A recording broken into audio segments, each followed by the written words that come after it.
আসসালামু আলাইকুম সকলকে আমার লাইভ ক্লাসে স্বাগতম। আপনারা যারা যারা এই মুহূর্তে আমার লাইভ ক্লাসে সংযুক্ত হয়েছেন, কে কোথা থেকে সংযুক্ত হয়েছেন একটু কমেন্টস করে জানাবেন। আর আমার সাউন্ড শুনতে বা ভিডিও দেখতে কোনো প্রবলেম হচ্ছে কিনা, যদি হয় সেক্ষেত্রেও আপনারা একটু জানাবেন। আজকে আমি আলোচনা করব হচ্ছে সেট নিয়ে।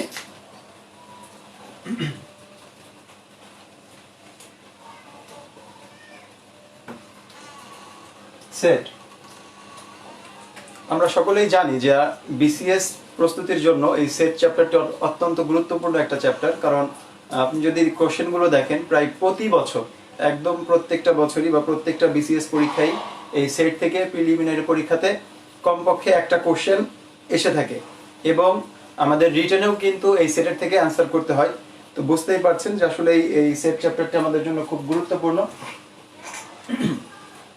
এবং এই সেট আমাদের বীজগণিতের অন্তর্ভুক্ত, যার কারণে দেখা যাচ্ছে যে আমাদের সেই 9-10-এ করার পরে আর হয়তো দীর্ঘদিন ধরে এই প্র্যাকটিস নাই, সেটের অঙ্কগুলো করার কোনো প্র্যাকটিস নাই, যার কারণে আমরা অঙ্কগুলো হয়তো অনেকে ভুলে গিয়েছি। এজন্য আমি যে কাজটা করব, একদম বেসিক থেকে এই সেটের আলোচনা করব। তো যারা যারা এখনো জয়েন করেন নাই তাদের জন্য আমি জাস্ট 1 মিনিট সময় নেব, যাতে করে প্রত্যেকেই একদম শুরু থেকে ক্লাসটি করতে পারেন। এবং আপনারা যারা সংযুক্ত হয়েছেন, আপনাদের প্রতি অনুরোধ থাকবে যে আপনারা ভিডিওটি প্রত্যেকের সাথে শেয়ার করে দেবেন বিভিন্ন গ্রুপে বা আপনার টাইমলাইনে, তাতে করে আপনার বন্ধু বান্ধব যারা আছে বা আপনার ফ্রেন্ড লিস্টে যারা আছে তারাও এই মুহূর্তে এই লাইভ ভিডিওটিতে সংযুক্ত হতে পারবেন। তো আমরা জাস্ট 1 মিনিট ওয়েট করতেছি, যাতে প্রত্যেকে একটু শুরু থেকে জয়েন করতে পারে। ওকে, অনেকেই জয়েন করেছেন। রিজু আহমেদ আছেন হচ্ছে গাইবান্ধা থেকে, আলামিন মিয়া রুবেল আছেন খুলনা থেকে, ঋতু রহমান নরসিংদী থেকে, আয়ান রহমান টাঙ্গাইল থেকে। আচ্ছা, আয়ানা রহমান, ওকে। তৌফিকুর রহমান, সীমা আক্তার তার একজন ফ্রেন্ডকে হচ্ছে মেনশন করেছেন, থ্যাংক ইউ। তাজিমুল ইসলাম রাইহান আছেন হচ্ছে নওগাঁ থেকে। তো অনেক ভাই ইতিমধ্যে আমাদের সাথে সংযুক্ত হয়েছেন, আশা করি আরো অনেকেই সংযুক্ত হবেন। যেহেতু এই চ্যাপ্টারটি খুবই গুরুত্বপূর্ণ একটি চ্যাপ্টার সেট, এখান থেকে কি কি প্রশ্ন আসে আমি একটু সবাই জয়েন করতে করতে একটু আলোচনা করি। এখান থেকে মূলত দেখা যাচ্ছে যে আমাদের যে পাশ ফেলের অঙ্কগুলো আমরা করি, এই পাশ ফেল, তারপর হচ্ছে কে মানে কত ভাষায় বিভিন্ন ভাষায় কথা বলতে পারে, এই যে যে অঙ্কগুলো থাকে। এরপরে বিভিন্ন জন দেখা যাচ্ছে জরিপ করে বিভিন্ন পত্রিকা পড়েন, তাদের মধ্যে একটা জরিপ করে আমাদের জানতে চাই যে কতজন উভয় পত্রিকা পড়ে বা কতজন পড়ে না। এই যে যে বিষয়গুলো, এই প্রশ্নগুলো সবই আমাদের সেটের অন্তর্গত। ভেনচিত্র নিয়ে বিভিন্ন প্রশ্ন থাকতে পারে, এবং এমসিকিউ প্রশ্নের কথা যদি বলি, সেক্ষেত্রে আমাদের একটা সেটের বিভিন্ন উপাদান সংখ্যা নির্ণয় করতে দিতে বলতে পারে, শক্তি সেটের উপাদান সংখ্যা নির্ণয় করতে দিতে বলতে পারে, বা একটা সেট তালিকা পদ্ধতিতে নির্ণয় করতে বলতে পারে, বা সেটের বিভিন্ন প্রক্রিয়া আছে যেমন সংযোগ প্রক্রিয়া, সেট, এই ধরনের যে কাজগুলো আছে এই কাজগুলো আমাদের করা লাগতে পারে। তো আশা করি সব বিষয়গুলো নিয়ে আলোচনা করব। এমনিতেই তো লেট হয়েছে, তো সেক্ষেত্রে আমরা আজকের মধ্যে সেটের যাবতীয় সবকিছু আলোচনা করব। হয় 1 ঘন্টার বেশি সময় লাগবে। আশা করি ততক্ষণ পর্যন্ত আপনারা সকলের সাথে থাকবেন। ওকে, লুৎফর রহমান, ওয়ালাইকুম আসসালাম। আতিকুর রহমান রাজু আছেন হচ্ছে ঢাকা থেকে, কুমিল্লা থেকে আছেন জাহিদ হাসান ভুইয়ান, ঝিনাইদহ থেকে আমিন হুসাইন, বাড্ডা থেকে আছেন মোশাররফ হোসেন, রংপুর থেকে শাওন কুমার সরকার। আচ্ছা, অনেকের কমেন্ট পড়েছি। এখন মূলত আমি ক্লাসটা শুরু করতে যাচ্ছি, যেহেতু 1 মিনিট পর থেকে শুরু করতে চেয়েছিলাম, সেখানে অলরেডি 2 মিনিট হয়ে গেছে। তো যাই হোক, সেটটা কি? সেটটা হচ্ছে একটা কালেকশন, মানে সংগ্রহ। যে কিসের সংগ্রহ? এই বাস্তব জগতে আমরা যা কিছু চিন্তা করতে পারি, বা চিন্তা জগতে, বাস্তব বা চিন্তা জগতে কতগুলো সুনির্দিষ্ট জিনিস নিয়ে যদি আমরা একটা সংগ্রহ তৈরি করি, এই সংগ্রহটাকে আমরা একটা সেট বলতে পারি। ঠিক আছে? সেটা হতে পারে যে কোনো সংখ্যা, সেটা হতে পারে আমাদের প্রয়োজনীয় যে কোনো আসবাবপত্র বা যে কোনো বিষয়বস্তু। ঠিক আছে? তো এই যে যে বিষয়গুলো নর্মালি আমরা কিন্তু এই সেট শব্দটা অনেক ইউজ করি। ডিনার সেট আমাদের প্রয়োজনীয় একটা সামগ্রী, যেটা আমরা সচরাচর ব্যবহার করে থাকি। তো ডিনার সেট, এটার মধ্যে কিন্তু অনেকগুলা দ্রব্য থাকে বা বস্তু থাকে, প্লেট, গ্লাস, ভিন্ন ভিন্ন জিনিসও থাকতে পারে। তো যাই হোক না কেন, তো এই যে যে ডিনার সেটের মধ্যে কিন্তু প্রকারভেদ আছে। যে ভাই দোকানে কিনতে যাবেন, তখন বুঝতে পারবেন যে 32 পিস, 36 পিস, নাকি 38 পিস, না 42 পিস, এই ধরনের আপনাকে প্রকারভেদ দেখাবে। তার মানে আপনি যদি 32 পিসের একটা ডিনার সেট কিনেন, তার মানে বুঝতে পারবেন যে এই ডিনার সেটের মধ্যে 32টা উপাদান আছে, অর্থাৎ 32টা বস্তু আছে। তো একই রকম ভাবে আমরা চেয়ারের সেট, টেবিলের সেট, বইয়ের সেট, বিভিন্ন কাজে এই সেট শব্দটা ব্যবহার করে থাকি, আমাদের অতি পরিচিত এই সেট। তার মানে সেট কঠিন তেমন কিছুই না, এটা জাস্ট একটা কালেকশন, সুনির্দিষ্ট কতগুলো জিনিসের একটা কালেকশন। এখন যখন আমরা অঙ্ক করতে যাব, অঙ্ক করতে গেলে তো আসবে আমাদের সংখ্যা নিয়ে কাজ। অঙ্ক বা সংখ্যা বা যে কোনো আমাদের যে অ্যালফাবেটগুলো আছে বিভিন্ন ভাষার, ইংরেজি হোক, বাংলা হোক, বা আমাদের ওই ল্যাটিন হোক, যাই হোক না কেন, বা গ্রিক হোক, যাই আসুক, আমাদের সেই সমস্ত সিম্বলগুলো নিয়েও আমরা একটা সেট তৈরি করতে পারি। ওকে, তাহলে সেট নিয়ে ভয় পাওয়ার তেমন কিছু নাই, এটা অতি পরিচিত একটা বিষয়, যেটা আমরা সচরাচর আমাদের বিভিন্ন জৈবিক কাজেও ব্যবহার করে থাকি, জীবন ধারণের জন্য ব্যবহার করে থাকি। তো আমরা চলে যাচ্ছি যে সেটকে আমরা কিভাবে প্রকাশ করি। সেটকে সাধারণত দ্বিতীয় বন্ধনী, মানে সেটের উপাদানগুলোকে আমরা দ্বিতীয় বন্ধনী দিয়ে লিখে থাকি। এটা দ্বিতীয় বন্ধনী, আমরা সকলেই জানি। সেটের উপাদানগুলোকে এই বন্ধনীর মধ্যে দিয়ে আমরা লিখি। আচ্ছা, সেটের প্রকাশ পদ্ধতি হচ্ছে দুইটি। সেটের প্রকাশ পদ্ধতি দুইটি। তো আমি আবারও বলে দিচ্ছি যে আমি আলোচনা করব একদম বেসিক থেকে। যাদের হয়তো বেসিকের সমস্যা নাই তারাও ধৈর্য ধরে দেখতে পারেন, হয়তো এমন কিছু আমার আলোচনায় চলে আসতে পারে যেটা হয়তো আপনার অজানা আছে। তো এই জন্য একটু ধৈর্য ধরে যদি ক্লাসটা করতে পারেন, আশা করি উপকৃত হবেন। তো সেটের প্রকাশ পদ্ধতি হচ্ছে দুইটি, একটা হচ্ছে তালিকা পদ্ধতি, আর একটা হচ্ছে সেট গঠন পদ্ধতি। সেট গঠন পদ্ধতি আমি সম্পূর্ণ এটা লিখছি না, বলে দিচ্ছি, আর যতটুকু ইম্পর্টেন্ট ততটুকু জাস্ট লিখছি যাতে আপনারা বুঝতে পারেন, অতটুকুই লিখছি। তো তালিকা পদ্ধতিতে আমরা একটা সেটকে, সেটের যে উপাদানগুলো থাকে সরাসরি সেই উপাদানগুলো লিখে দিই। যেমন এই তালিকা পদ্ধতিতে যদি আমরা এ সেটটিকে প্রকাশ করতে চাই 1 2 3, তাহলে এখানে আমরা দেখেই বুঝতে পারতেছি যে এ একটা বাস্তব সংখ্যার সেট বা পূর্ণ সংখ্যার সেট, যার উপাদানগুলো হচ্ছে 1 2 3। তার মানে এই সেটটা দেখে আপনি বুঝতে পারতেছেন যে এই সেটের উপাদানগুলো হচ্ছে নির্দিষ্ট 1 2 3, তাই তো? আচ্ছা, গঠনমূলক পদ্ধতিতে যদি আমরা এই সেটটাকে লিখতে চাই, তখন আমরা লিখি x such that x belongs to n। আচ্ছা, such that বলতে কি বোঝায়? যে x হচ্ছে কি, x হচ্ছে যে আমাদের, মানে x একটা কার এলিমেন্ট, এই x such that মানে x এর এই পাশে হচ্ছে আমরা জাস্ট এলিমেন্টটা লিখছি, এই সেটের এলিমেন্টটাকে, এলিমেন্ট বা উপাদানটা হচ্ছে x। এরপরে such that এর পরে আমরা গিয়ে জাস্ট এর বৈশিষ্ট্যগুলো বর্ণনা করব, যে x হচ্ছে কি লিখছি, n, x belongs to n। n দ্বারা কি বুঝি আমরা? n দ্বারা হচ্ছে সকল ধনাত্মক পূর্ণ সংখ্যার সেট, ধনাত্মক পূর্ণ সংখ্যার সেট, যেটাকে আপনারা স্বাভাবিক সংখ্যা বলতে পারেন বা ন্যাচারাল নাম্বার বলতে পারেন। তার মানে x টা হচ্ছে ধনাত্মক পূর্ণ সংখ্যার সেট, n টা। আবার r দিয়ে আমরা লিখতে পারি হচ্ছে সকল বাস্তব সংখ্যার সেট,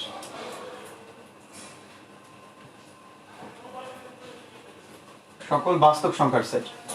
তাহলে n টা হচ্ছে ধনাত্মক পূর্ণ সংখ্যা বা স্বাভাবিক সংখ্যার সেট, যেটা শুরু হয়েছে হচ্ছে 1 থেকে, 1 2 3 4 5 6 ইত্যাদি আনলিমিটেড পর্যন্ত যাবে। তো এখানে আমি বলছি x belongs to n, তার মানে বুঝতে হবে যে x টা হচ্ছে ধনাত্মক পূর্ণ সংখ্যা। এরপরে আমি আরো কিছু বৈশিষ্ট্য দিতে পারি এর সাথে, যে এবং x টা কি, এবং x এর যে কোনো একটা ধর্ম দিয়ে দিলাম যে x এর মান হচ্ছে 3 এর থেকে ছোট বা 3 এর সমান। তাতে কি বুঝতে পারতেছি আমরা যে x এর সর্বোচ্চ মান কত হবে, 3, আর সর্বনিম্ন মান কত, বাস্তব সংখ্যা যে মানে ধনাত্মক পূর্ণ সংখ্যা শুরু হইছে 1 থেকে, তার মানে আমাদের উপাদানগুলো হবে হচ্ছে 1 2 3। তো এই সেটটা এবং এই সেটের উপাদানগুলো কিন্তু নির্দিষ্ট একই সংখ্যক, কিন্তু একটাকে প্রকাশ করতেছি আমরা সরাসরি উপাদানগুলো লিখে, এইজন্য এটা হচ্ছে তালিকা পদ্ধতি। আর পরেরটা হচ্ছে আমরা জাস্ট বৈশিষ্ট্যগুলো বর্ণনা করতেছি, যার কারণে এটাকে বলি হচ্ছে আমরা সেট গঠন পদ্ধতি। আচ্ছা, তো আমি একটু জাস্ট দেখে নিচ্ছি কোনো প্রবলেম এর কথা আপনারা লিখেছেন কিনা। আচ্ছা, রাজু মোল্লা আছেন ফরিদপুর থেকে, আমার ডিস্ট্রিক্ট ফরিদপুর। ওকে, আপাতত মনে হচ্ছে কোনো সমস্যা হচ্ছে না, তাহলে আমি চালিয়ে যাই। তো আমি যেখানে ছিলাম যে আমরা এই সেটকে দুইটা পদ্ধতিতে প্রকাশ করতে পারি। এখন যদি আমি সেটের প্রকার ভেদে আসি, যে সেট কত প্রকার,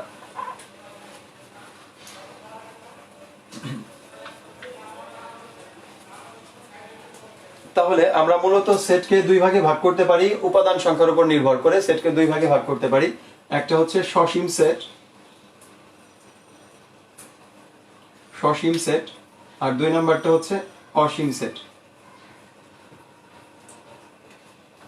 তো যেই সেটের উপাদানগুলো সসীম মানে লিমিটেড, অর্থাৎ গুণে আপনি শেষ করতে পারবেন, হয়তো সকালে শুরু করে বিকেলে শেষ করছেন তাতেও প্রবলেম নাই, কিন্তু আপনি গুণে যদি শেষ করতে পারেন তাহলে সেটা হবে হচ্ছে সসীম সেট।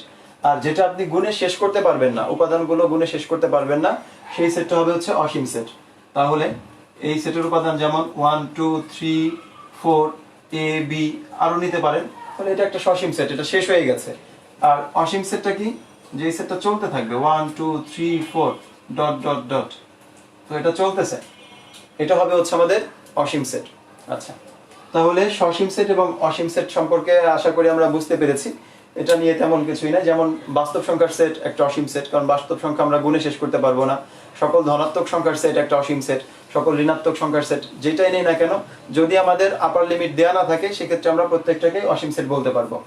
তো যাই হোক, তাহলে সেটের প্রকারভেদ জানতে পারলাম আমরা যে সেট হচ্ছে দুই প্রকার, একটা সসীম আর একটা হচ্ছে অসীম সেট। এরপরে আমরা সেটের বিভিন্ন প্রক্রিয়া নিয়ে আসি, যেটা হচ্ছে যে কোন সেটের যদি উপাদান না থাকে সেটাকে আমরা বলি হচ্ছে শূন্য সেট। যে কোনো মানে যে সেটের কোনো উপাদান নাই, এই সেটের মধ্যে কোনো উপাদান নাই, তাহলে এটা হবে হচ্ছে শূন্য সেট। এই শূন্য সেটকে আমরা দুই ভাবে প্রকাশ করতে পারি। একটা হচ্ছে দুইটা সেকেন্ড ব্র্যাকেট লিখছি, মাঝখানে কোনো উপাদান সংখ্যা লিখি নাই। আর একটা হচ্ছে এইভাবে। আবারও আমি চিহ্নটা বলে দিচ্ছি যে একটা গোল দিয়ে বাঁকা করে কেটে দেওয়া হয়। এর সিমিলার আরেকটা আছে হচ্ছে সোজা দাগ। তো এটা কিন্তু আমাদের ফাঁকা সেট না। এই চিহ্নটার নাম হচ্ছে অরি, গ্রিক অক্ষর অরি, আর এটা হচ্ছে আমাদের ফাই। তাহলে দুইটা হচ্ছে দুই জিনিস, আমাদের এই বিষয়টা মনে রাখতে হবে। আমরা যারা হয়তো গণিতের ছাত্র না, তারা হয়তো এই দুইটা সিম্বল নিয়ে আমাদের অনেক সময় বিপদে পড়তে হয়। তো যাই হোক, একটা হচ্ছে অরি আর একটা হচ্ছে ফাই, মনে থাকবে আশা করি। তো অনেক ক্ষেত্রে আমাদের বইয়ের মধ্যেও ভুল থাকে। বইয়ে ভুল থাকে কেন? স্যাররা কি ভুল লিখেছেন? না, স্যাররা ভুল লেখে নাই। স্যাররা দেখা যাচ্ছে যে এটাই লিখে দিয়েছে খাতায়, কিন্তু যে টাইপ করছে সে তো আর গণিতবিদ নয়। সে লেখার সময় হয়তো এটাকে এই সামনে পাইছে ফাই সিম্বলটা, এই জন্য ফাই দিয়ে লিখে দিয়ে আসছে। তো এটা টাইপিং মিস্টেক। তো টাইপিং মিস্টেক থাকলে আমরা ওটা দেখে ভুল শিখবো না, আমাদের অবশ্যই সঠিকটা জানতে হবে। তো সঠিকটার মান হবে হচ্ছে এটা। তো এটাকে আমরা ফাঁকা সেট বলবো, কখনোই এই চিহ্নটাকে বলবো না। সবাই একটু লক্ষ্য করবেন। তাহলে এটা হচ্ছে আমাদের এই অরে চিহ্ন দ্বারা হচ্ছে আমরা ফাঁকা সেটকে নির্দেশ করব। অনেক সময় আমাদের দিয়ে দেয় যে নিচের কোনটি ফাঁকা সেট, তো তখন এরকম থাকে, আবার এর মধ্যে ফাঁকা সেট কেউ আবার সেকেন্ড ব্র্যাকেটে থাকে, ঠিক আছে? তো এরকম বিভিন্ন চিহ্ন দিয়ে দিতে পারে যে কোনটি ফাঁকা সেট। তো অবশ্যই আমি এইটিকে ফাঁকা সেট বলবো। আবার যদি আমাদের এরকম থাকে, তো এটাও ফাঁকা সেট হবে, এটাও ফাঁকা সেট হবে। এইগুলা কিন্তু ফাঁকা সেট নয়। এটা একটা একক সেট যার একটা উপাদান আছে, এটাও একটা একক সেট যার একটা উপাদান আছে, ঠিক আছে? এর একটা উপাদান হচ্ছে শূন্য, আর এর একটা উপাদান হচ্ছে অরি, অরি চিহ্ন, ঠিক আছে?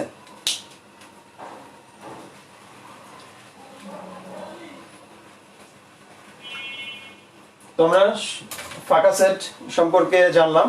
এরপরে আমরা একটু জেনে আসবো হচ্ছে উপসেট। তো আমরা তো উপজেলা চিনি, একটা জেলার একটা অংশ হচ্ছে একটা উপজেলা। একই রকম ভাবে একটা সেটের একটা অংশ হচ্ছে একটা উপসেট। যেমন এ যদি একটা সেট হয় হচ্ছে 1 2 3 4, তাহলে এই সেটের থেকে আপনি যে কোনো কয়েকটা উপাদান নিয়ে একটা উপসেট গঠন করতে পারেন। যেমন 1 2 4 একটা উপসেট। আমি যদি শুধু 1 নিতাম, এটাও একটা উপসেট হতো। আবার আমি যদি সবগুলো উপাদান নেই, তাহলে এই সবগুলো উপাদানও কি হবে? এই সেটের একটা উপসেট হবে। অর্থাৎ এই উপসেটের সংজ্ঞাটা আমরা এভাবে দিতে পারি, যে হয়তো সংজ্ঞাটা আমাদের তেমন খুব বেশি জানা জরুরি না, তারপরে আমি বলে যাচ্ছি যে উপসেট হচ্ছে একটা সেটের প্রত্যেকটা উপাদান যদি আরেকটা সেটের মধ্যে থাকে, তাহলে এই প্রথম সেটটাকে আমরা দ্বিতীয় সেটের উপসেট বলবো। আবার বলে দিচ্ছি যে একটা সেটের সকল উপাদানগুলো যদি অন্য আরেকটা সেটের মধ্যে থাকে, তাহলে এই প্রথম সেটটাকে আমরা পরের সেটের উপসেট বলতে পারি। আচ্ছা, তো সেক্ষেত্রে সবগুলো উপাদান আসলেও এটা কি হবে? একটা উপসেট হবে। আবার এই ফাঁকা সেটটাও কি হবে? এই সেটের একটা উপসেট হবে।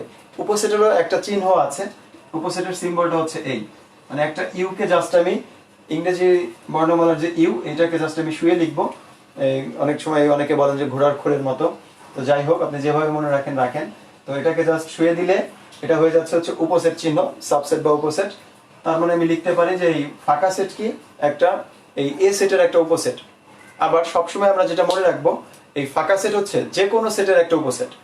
তো আমার অনেকগুলো সেট নিয়ে বললো যে এ বি সেটের উপসেট কোনটি, কমন উপসেট কোনটি। তো সেক্ষেত্রে আমরা কমন উপসেট হবে ফাঁকা সেট, কারণ সবগুলো সেটের একটা মাত্র কমন উপসেট আছে, সেটা হচ্ছে ফাঁকা সেট। ফাঁকা সেট সকল সেটের উপসেট হবে। আচ্ছা, এরপরে এই প্রকৃত উপসেট এবং উপসেটের মধ্যে একটু পার্থক্য তো আমরা আছেই, অবশ্যই আছে। সেটা একটু দেখার চেষ্টা করি। একটা হচ্ছে উপসেট আর একটা হচ্ছে প্রকৃত উপসেট। তো উপসেট আর প্রকৃত উপসেটের মধ্যে পার্থক্যটা কেমন? যেমন আমি যদি বাঁশ আর কঞ্চির কথা বলি, তাহলে এই যখন কঞ্চিটা বাঁশের সমান হয়ে যাবে, সেটা দেখতে অড অড মনে হবে না? মানে দেখতে একই রকম ভাবে যে উপসেট যেটা, সেটা তো সেটের অন্তর্গত কিছু উপাদান নিয়ে একটা গঠিত। সেটা যদি সেটের সমান হয়ে যায় তাহলে সেটা উপসেট হবে, কিন্তু প্রকৃত উপসেট হবে না। আশা করি বুঝতে পেরেছেন। একদম সিম্পল একটা বিষয়, যে একটা বাঁশ আর ওই বাঁশের থেকে যে একটা কঞ্চি যদি আমাদের নেই, আমাদের দেশের মানে গ্রামের ভাষায় বলে যে কঞ্চি, বাঁশের যে ডালপালাগুলো হয় সেগুলোকে কঞ্চি বলে। আপনাদের হয়তো অন্য কিছু নাম থাকতে পারে। তো সেটা যদি বাঁশের সমান সাইজ হয়ে যায়, তো সেক্ষেত্রে কি দেখতে অড মনে হবে, তাই না? তো একই রকম ভাবে যে একটা উপসেট এই সেটের সমান হয়ে গেছে, সবগুলো উপাদান নিয়ে নিছি, তাহলে সেটাকে সমান হয়ে গেছে তো কিছু করার নাই, উপসেট বলতেই হবে। উপসেট বললাম, কিন্তু সেটাকে আমরা প্রকৃত উপসেট বলবো না। তাহলে প্রকৃত উপসেট বলবো কাকে? কমপক্ষে একটা উপাদান যদি কম থাকে তাহলে সেটাকে আমরা প্রকৃত উপসেট বলবো। এখানে 4টা ছিল, এখানে 3টা, এটা প্রকৃত উপসেট। আবার যে কোনো আরো 3টা নিতে পারি, 2টা নিতে পারি, একটা উপাদান নিতে পারি, না নিলেও হবে। ওকে, তাহলে এভাবে করে আমরা প্রকৃত উপসেট বের করতে পারবো। তবে এমসিকিউ উত্তর দাগানোর জন্য আমি শর্টকাটে বলে দিচ্ছি যে একটা সেটের, যেমন এ সেটের উপাদান সংখ্যা যদি n হয়, এ সেটের উপাদান সংখ্যা n হলে উপসেট হবে 2 টু দি পাওয়ার n সংখ্যক। এ সেটের উপাদান সংখ্যা যদি n হয় তাহলে এর উপসেট হবে কি 2 টু দি পাওয়ার n সংখ্যক। হয়তো n দিয়ে আমরা অনেক কিছু মাথার উপর দিয়ে চলে যাই, n x y ইত্যাদি নিয়ে যখনই আমরা কথাবার্তা বলি বা ধরে ধরে অঙ্ক টঙ্ক করতে যাই, অনেকেরই মাথার উপর দিয়ে নাকি চলে যায়। এই জন্য আমরা বাস্তব একটা উদাহরণ দেই যে এ সেটের উপাদান সংখ্যা উপরে আছে কয়টা? 1 2 3 4 4টা, তাহলে এর উপসেট হবে 2 টু দি পাওয়ার 4। তো 2 টু দি পাওয়ার 4 মানে হচ্ছে 4টা 2 গুণ, 4টা 2 গুণ করলে কত হচ্ছে? 16টি। তো আমরা দেখেই বুঝতে পারতেছি যে আমাদের যদি এই সেটটা দিয়ে বলে যে এই সেটের উপসেট কয়টা, তার মানে এক বাক্যে উত্তর দেব 4টা আছে। 2 to the power 4, 2 to the পাওয়ার 4 এর মান হচ্ছে 16, উপসেট হবে 16টি। এখানে আমাদের কোনো ভেজাল নাই, ভেজাল আছে এক জায়গায়, যদি আমাকে বলে যে প্রকৃত উপসেট কতটি, এই এ সেটের প্রকৃত উপসেট কতটি। তো এই ক্ষেত্রেই মাথা চুলকানো শুরু হয়ে যেতে পারে অনেকে, যে প্রকৃত উপসেট তাহলে কোনটা কোনটা যেন বলছিল ভাইয়া, আমার তো মনে পড়ছে না, একটা বাদ যাবে না, কয়টা যেন বাদ যাবে, এর আর তো হবে না। তো সেক্ষেত্রে আমি বলে দিচ্ছি যে আপনার যতগুলো উপসেট হবে শুধুমাত্র তার থেকে একটা উপসেট কম হবে হচ্ছে প্রকৃত উপসেট। তার মানে এখানে ছিল 16টা, এর প্রকৃত উপসেট হবে 15টা। যদি উপসেট হয় 8টা তাহলে প্রকৃত উপসেট হবে 7টা। শুধুমাত্র সবগুলো উপাদান নিয়ে যে উপসেটটা লিখি, এই উপসেটটা বাদ দিয়ে আর সবগুলোই হবে হচ্ছে আমাদের এই প্রকৃত উপসেট। এখন এই উপসেট প্রকৃত উপসেট নিয়ে আরো একটা প্রশ্ন আসে। আমরা জানি যে উপসেটগুলো নিয়ে, মানে সবগুলো উপসেট নিয়ে, এক কথাই বলি যে সবগুলো উপসেট নিয়ে যে সেট গঠিত, সবগুলো উপসেট নিয়ে যে সেট গঠিত তাকে আমরা বলি হচ্ছে ওই মূল সেটের শক্তি সেট, শক্তি সেট বা পাওয়ার সেট। এটাকে আমরা পি অফ এ দিয়ে লিখি, পি অফ এ। তাহলে এটা যেহেতু একটা সেট, এর উপাদানগুলো কি? এর উপাদানগুলো হচ্ছে বিভিন্ন উপসেট, মানে এই সেটের যতগুলো উপসেট সম্ভব সবগুলো উপসেট হচ্ছে এই সেটের উপসেট উপাদান। তো আমার প্রশ্ন দিছে যে এ ইকুয়াল টু এত হলে পি এ এর উপাদান কয়টি, পি এ এর উপাদান কতটি? তো আমরা তো জানি যে এ সেটের উপাদান 4টা, তার মানে এ সেটের মোট উপসেট সংখ্যা কতটি? উপসেট সংখ্যা হচ্ছে 2 to the power 4। 2 to the পাওয়ার 4 এর মান কত? 16। তার মানে এই এই সেটের যতগুলো উপসেট সবগুলো উপসেটই তো এই পাওয়ার সেটের সদস্য হবে, তাই তো বলা আছে এখানে। তো যেহেতু সবগুলো এই সেটের সদস্য হচ্ছে, তার মানে এটার সংখ্যা হবে কত? 16টি। তো যাই হোক, আমি হয়তো আপনাদেরকে প্রশ্ন উত্তর দিচ্ছি না, যে অনেকের হয়তো মনে হতে পারে যে শুধু আমি বলে যাচ্ছি, আপনাদের কাছ থেকে কিছু জানতে চাচ্ছি না। অবশ্যই জানতে চাইবো, আমরা যখন প্রশ্নে আসব তখন অবশ্যই আপনাদের কাছ থেকে উত্তর জানতে চাইবো। তো যেটা হয়তো লাইভে সবাই আশা করে যে না আমি একটা অ্যান্সার দেবো, আমার অ্যান্সারটা অনেকেই দেখবে বা পড়বে, তো এই বিষয়গুলো হবে। তো আপাতত হচ্ছে যে বিষয়টা খুবই গুরুত্বপূর্ণ আমাদের জন্য জানা খুবই দরকার বা আবশ্যক, এই বিষয়গুলো নিয়ে একটু আলোচনা করে দেন আমরা প্রশ্নে যাচ্ছি।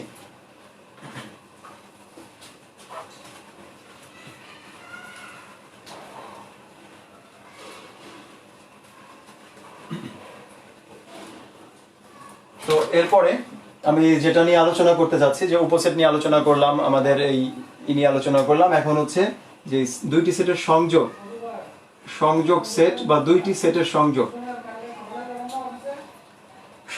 সেট বা দুইটি সেটের সংযোগ, এটা কি? এই সংযোগ সেট হচ্ছে, আমরা এই যে এই চিহ্নটাকে বলি হচ্ছে সংযোগ বা ইউনিয়ন। এই চিহ্নটার নাম হচ্ছে সংযোগ বা ইউনিয়ন। এটা মানে দুইটা সেটকে সংযোগ করে দিবেন। সংযোগ করে দেওয়া মানে খুব কঠিন কোনো কাজ না। যেমন পাশাপাশি দুইটি পুকুর আছে, এখন আপনাকে বললাম যে এই দুইটা পুকুর সংযোগ করে দেন, তাহলে আপনি কি করবেন? হয়তো ওই দুইটা পুকুরের মাঝে যে একটা অংশ ছিল, বাঁধ ছিল বা পুকুরের চালা ছিল বা পাড় ছিল, সেটাকে জাস্ট কেটে দিলেই এই দুইটা পুকুর কি হয়ে যাবে?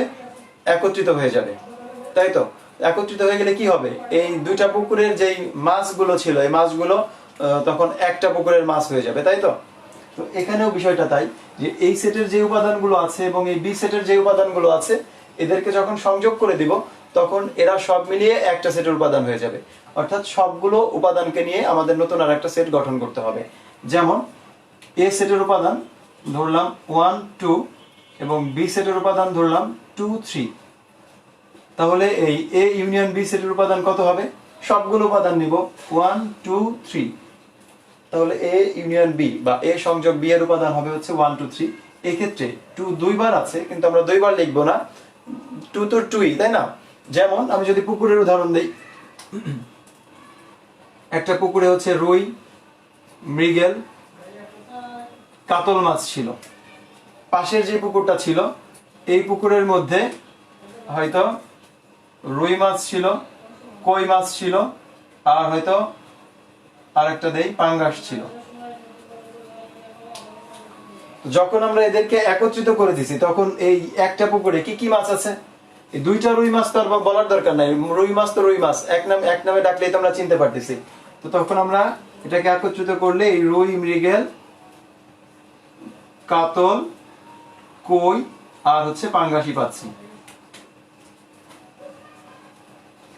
বিষয়টা হচ্ছে এমন, তার মানে একই উপাদান যদি একাধিকবার থাকে, তো সেক্ষেত্রে আমরা যে কাজটা করব না, ওইগুলাকে বারবার লিখবো না, জাস্ট একবারই লিখবো। তো এই ইউনিয়নের কাজটা হচ্ছে এইটাই, যে আমরা সবগুলো উপাদানে নিয়ে কাজ করতে হবে। এরপরে আসি যে সংযোগ সেটের পরে আমাদের যেটা নিয়ে কাজে লাগবে সেটা হচ্ছে আমাদের সেট বা দুইটি সেটের সেট। এই সেটটাকে আমরা ইন্টারসেকশন বলি। এ ইন্টারসেকশন বি পড়ার সময় এ ইন্টারসেকশন বি বা এ সেট বি পড়ে থাকি। এটার কাজ হচ্ছে কমন উপাদান নিয়ে গঠিত সেট। কমন উপাদানগুলো নিয়ে এই সেটটা গঠন করব। হয়তো অনেকেই এই বিষয়গুলো জানেন, এই জন্য আমি খুব বেশি কিছু আর এই বিষয়গুলো নিয়ে আলোচনা করব না, খুব দ্রুত আমরা অঙ্কে চলে যাব। তো এভাবে করে আছে হচ্ছে এ মাইনাস, মানে বাদ সেট যেটা এ মাইনাস বি। তো এ মাইনাস বিটা হচ্ছে এই বি সেটের সবগুলো উপাদান বাদ যাবে। বি সেটের উপাদানগুলো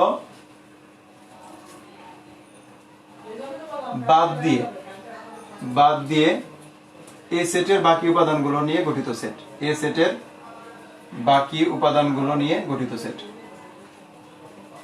তার মানে বি সেটের সবগুলো উপাদান বাদ যাবে, বাদ গিয়ে এ সেটের যে উপাদানগুলো থাকবে এই উপাদানগুলো নিয়ে আমরা এই সেটটা গঠন করব।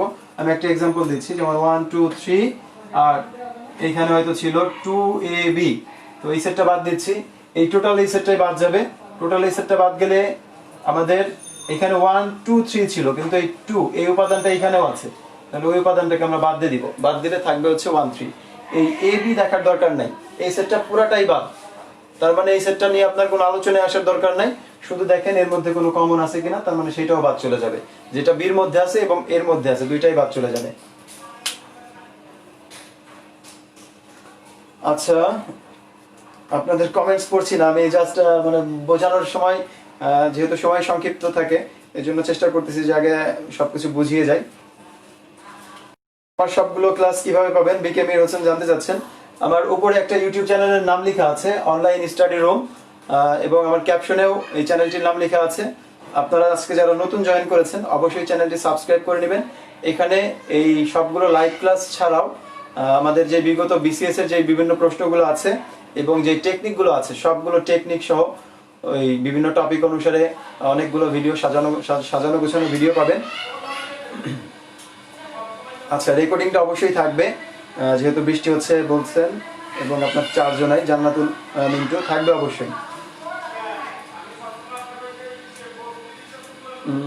আর কেউ কি আছেন? আচ্ছা, অনেকেরই প্রশ্ন ছিল যে আমার ভিডিওগুলো কিভাবে পাবেন।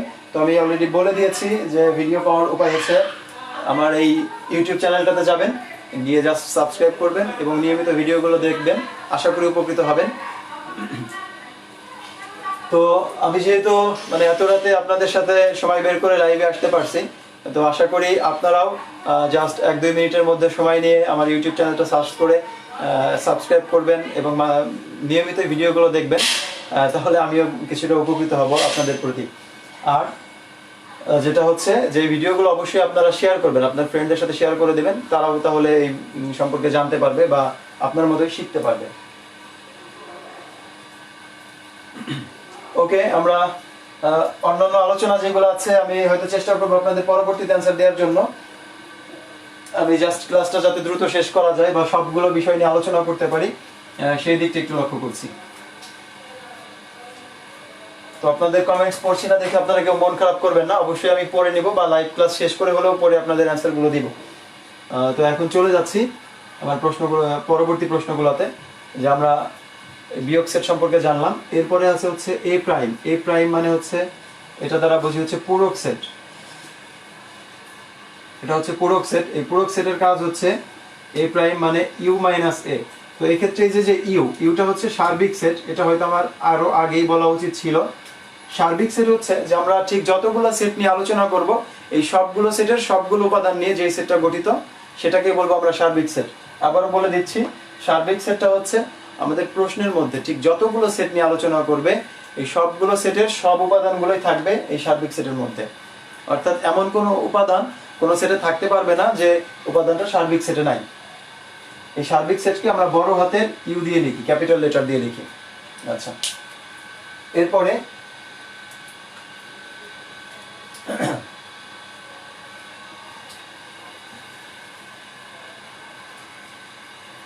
আচ্ছা, আপনারা একটু আপনাদের কাছ থেকে একটু মতামত নেব। এটা হচ্ছে যে আমি আগে ক্লাস নিতাম হচ্ছে রাত 9টায়, তো এখন থেকে যদি 10টায় ক্লাস নেই সেক্ষেত্রে আপনাদের কোনো প্রবলেম হবে কিনা, যেহেতু আপনাদের উপকারের জন্য এই ক্লাসগুলো নেওয়া। তো যদি আপনাদের 10টায় কোনো সমস্যা না থাকে তাহলে পরবর্তী ক্লাসগুলো 10টা থেকেই শুরু করব। আপনারা একটু জানাবেন যে 9টা হলে ভালো হয় নাকি 10টা হলে ভালো হয়। যার যার অপিনিয়ন সে জানাতে পারেন, কোনো প্রবলেম নাই। হয়তো যাদের মতামতটা বেশি থাকবে আমি চেষ্টা করব এই বেশি সংখ্যক মতামত যাদের সেদিকটাই করার জন্য। তো এরপরে আমরা কিছু অঙ্কে চলে যাচ্ছি সরাসরি। আরো যদি কোনো বিষয় থাকে আমরা এই অঙ্ক মাঝে মাঝে এই বিস্তারিত আলোচনাগুলো করব। তো আমি যে বিষয়গুলো নিয়ে আলোচনা করলাম আপনারা কতটুকু মনোযোগী ছিলেন আমি জাস্ট একটু যাচাই করার জন্য একটা প্রশ্ন দিচ্ছি যে সেট প্রকাশের পদ্ধতি কয়টি? অ্যান্সার করতে হবে, সেট প্রকাশের পদ্ধতি কয়টি?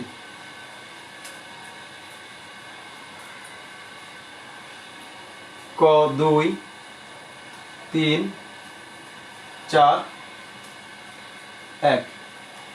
তাহলে আপনারা খুব দ্রুত অ্যান্সার করবেন সেট প্রকাশের পদ্ধতি কয়টি। আমি যেই বিষয়গুলো নিয়ে আলোচনা করেছি জাস্ট সেখান থেকেই আমি উত্তরগুলো জানতে চাচ্ছি যে আপনারা আসলে ক্লাসের প্রতি কতটুকু মনোযোগী ছিলেন। হয়তো প্রায় 100 জনের উপরে এখন আমার ক্লাসটি দেখছেন, তো আশা করি প্রত্যেকেই শুরু থেকেই আছেন, তো অ্যান্সারটা করতে পারবেন।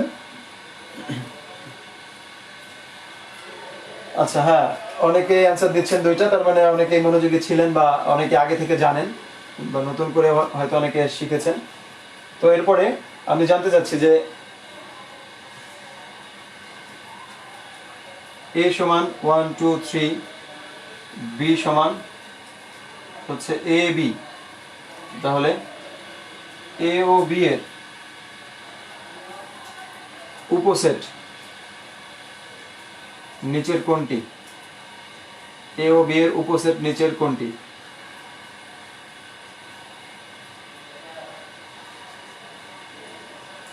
ওয়ান টু,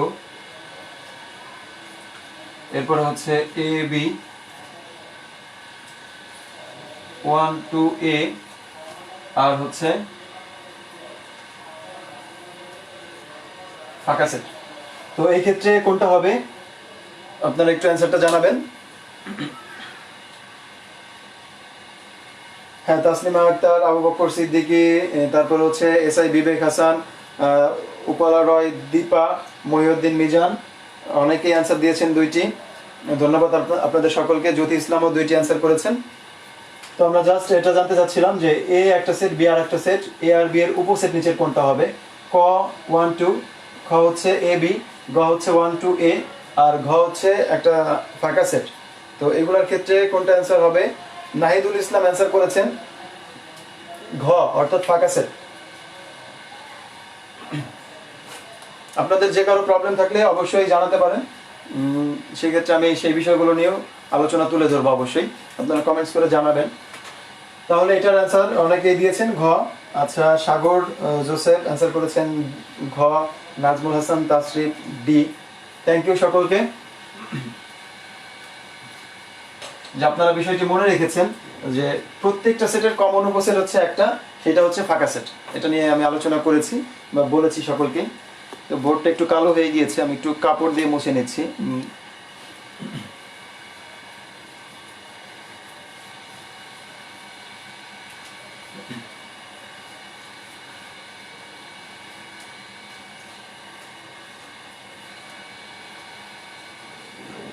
তো যাই হোক, আমরা এর পরবর্তী একটা সেটে চলে যাব প্রশ্নে।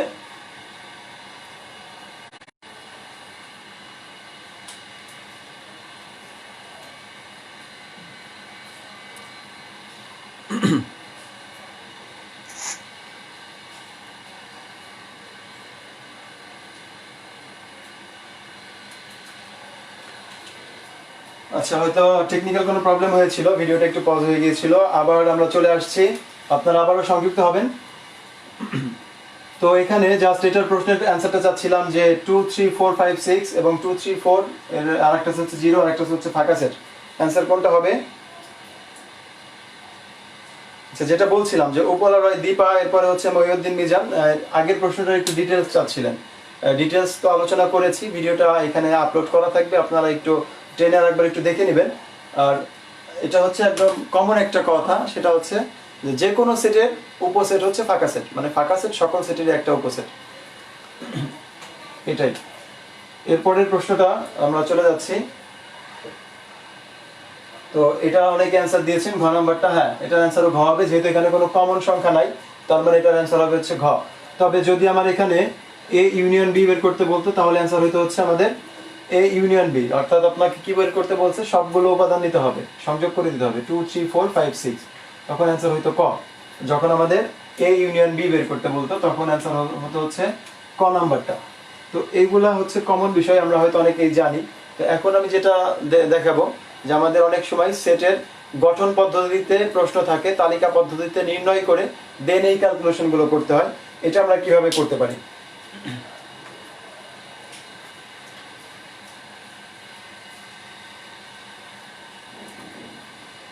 তো 40তম বিসিএস এর একটা প্রশ্ন নিচ্ছি, এই রিসেন্ট একদম 40তম বিসিএস এ আসছে যে x such that x হচ্ছে 12 এর গুণনীয়ক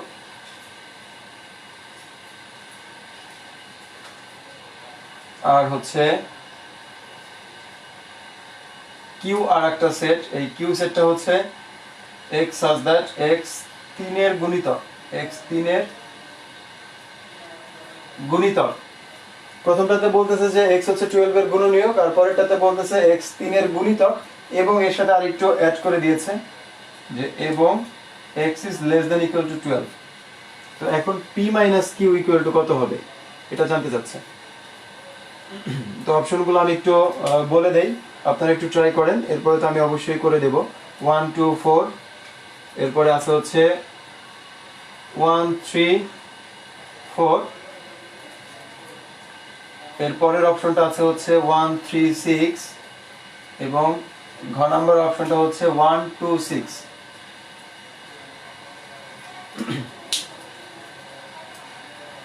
আচ্ছা, আপনারা অ্যান্সার করতে থাকেন। অ্যান্সার করতে করতে আমি জাস্ট আপনাদের সাথে একটু শেয়ার করি যে আমাদের এই অঙ্কগুলোর পরে কিন্তু আমরা যে কত পার্সেন্ট শিক্ষার্থী পাস করে বা ফেল করে, বা উভয় বিষয়ে কতজন পাস করেছে, উভয় ভাষায় কতজন কথা বলতে পারে, বা সবগুলো পত্রিকা কতজন পড়ে, এই টাইপের যে প্রশ্নগুলো আছে, ইভেন ভেনচিত্রের সাহায্যে এগুলো কীভাবে আমরা খুব দ্রুত অ্যান্সার করতে পারি ভেনচিত্র ইউজ করে, এই বিষয়গুলো নিয়ে আলোচনা করব, যেগুলো হচ্ছে আজকের ক্লাসের সব থেকে গুরুত্বপূর্ণ বিষয়।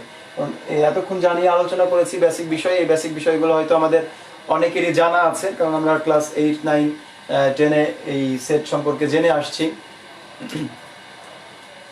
তো সেক্ষেত্রে দেখা যাচ্ছে যে এই বিষয়গুলো আমরা প্রশ্ন করলে অ্যান্সার করতে পারি, কিন্তু ক্লাসের সব থেকে গুরুত্বপূর্ণ বিষয়টা হচ্ছে, আবারও বলে দিচ্ছি যে গুরুত্বপূর্ণ হচ্ছে আমাদের ওই বিষয়গুলো যেগুলো আমরা সেটের সাহায্যে বা ভেনচিত্রের সাহায্যে ব্যাখ্যা করতে পারি, যে কতজন লোক দুইটি ভাষায় কথা বলতে পারে, এই কতজন পাস করেছে বা কতজন ফেল করেছে, বাংলায় কতজন পাস করেছে, বাংলায় কতজন ফেল করেছে, পাস ফেলে বিভিন্ন অঙ্ক টঙ্ক আছে, কতজন এই প্রথম আলো পত্রিকা পড়ে, কতজন বিচিত্রা পত্রিকা পড়ে, এই বিভিন্ন টাইপের কিছু কোশ্চেন রেখেছি, বা কতজন ফুটবল খেলে, কতজন ক্রিকেট খেলে, এই টাইপের প্রশ্নগুলো। এগুলো হচ্ছে আজকের ক্লাসের একদম সব থেকে গুরুত্বপূর্ণ বিষয়গুলো ছিল, কিন্তু লাইভে এই একটু টেকনিক্যাল প্রবলেম হওয়ার কারণে যেহেতু থেমে গিয়েছিল, অনেকেই হয়তো চলে গিয়েছে।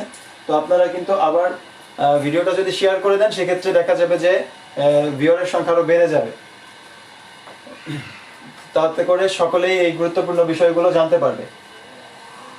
আচ্ছা, আমরা এটার অ্যান্সারগুলো একটু নিয়ে নিই। যারা যারা অ্যান্সার করেছেন 3 6 9 12 অ্যান্সার করেছেন হচ্ছে রফিকুল ইসলাম রুবেল, তাসলিমা আক্তার হচ্ছে 1 1 অ্যান্সারটাকে আমরা কি প্রথমটাকে ধরে নিব? আচ্ছা, এসআই বিবেক হাসান বলতেছেন যে এ, বিকে মীর হুসাইনও 1 3 4। তার মানে আমরা এখান থেকে একটা জিনিস ক্লিয়ার যে আমরা বিভিন্ন জন বিভিন্ন রকমের অ্যান্সার করতেছি। তার মানে কি আমাদের হয়তো কারো কারো এই সেটে কিছুটা প্রবলেম আছে, কারো কারো হয়তো প্রবলেম নাই। কেউ যারা 2-3টা অ্যান্সারে চলে আসছে, যেহেতু কেউ সঠিক কেউ বেঠিক অ্যান্সার দিচ্ছি, আমরা একটু সঠিক অ্যান্সারটা বের করার চেষ্টা করি। x 12 এর গুণনীয়ক, 12 এর গুণনীয়ক কত? 1 2 3 4 6 12। মানে এই 12কে যে সংখ্যাগুলো দিয়ে ভাগ করা যায় সেইগুলাই হচ্ছে 12 এর গুণনীয়ক। গুণনীয়কের আরেকটা নাম হচ্ছে ভাজক বা উৎপাদক, ডিভিজর, যেই নামে আপনি চিনতে পারেন।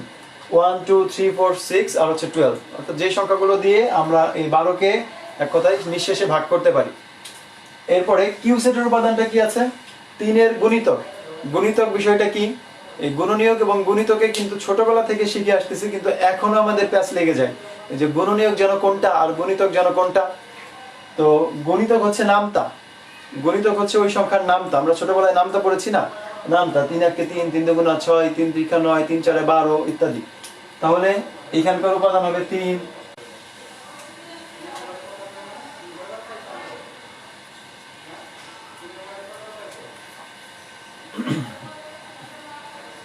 আচ্ছা, ফোনে বারবার কল আসার জন্য হচ্ছে, আমি যদিও লাইভে আসার আগে আমার সিম টিম সবকিছু বন্ধ করে নিই, এরপরেও দেখা যায় যে অনেকে মেসেঞ্জারে বা ইমোতে কল দেয়, যার কারণে ডিস্টার্ব হয়। তো যাই হোক, আমরা যেখানে ছিলাম যে এই কিউ এর উপাদানগুলো কোনগুলো? কিউ এর উপাদানগুলো হচ্ছে 3 6 9 12। এখন বলছে কি যে পি মাইনাস কিউ করতে বলছে, অর্থাৎ পি থেকে কিউ বাদ। তাহলে এই আমরা মাইনাসের জন্য জানি কি এই সেট সবগুলোই বাদ যাবে, 3 6 9 12 সব জায়গা থেকে বাদ যাবে। 12 বাদ, এরপরে 9 তো নাই, 6 বাদ, 3ও বাদ, থাকে কি তাহলে 1 2 4। তাহলে থাকবে আমাদের 1 2 4। যদি কারো বিয়োগে প্রবলেম থাকে আপনারা 1 মিনিটের মধ্যে জানান, আমি আবার এটাকে রিপিট করব। যদি এই সেটের বিয়োগে কারো এখনো কোনো প্রবলেম থেকে থাকে 1 মিনিটের মধ্যে কমেন্ট করে জানালে আমি অবশ্যই জানাবো। আচ্ছা, অর্ণব ইসলাম শাকিল, আসলে সার্ভার প্রবলেম না, প্রবলেমটা হচ্ছে আমার মেসেঞ্জারে ফোন আসছিল, যার কারণে হচ্ছে লাইনটা পজ হয়ে গিয়েছিল। তো এই বিয়োগে যদি কারো কোনো প্রবলেম থাকে আপনারা জানাতে পারেন, আমি করে দিতে পারি।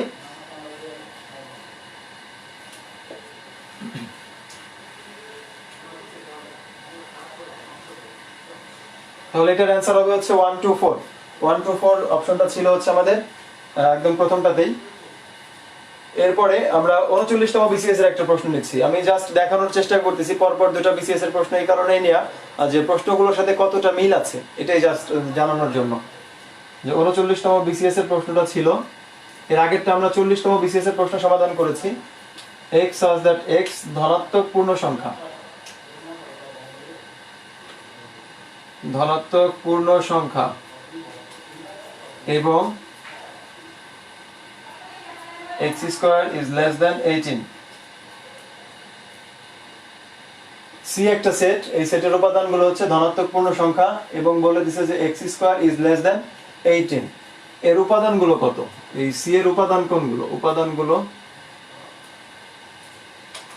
কত কত হবে এটা জাস্ট আপনার কাছে জানতে চাচ্ছে যে সি সেটের উপাদান কোনগুলো।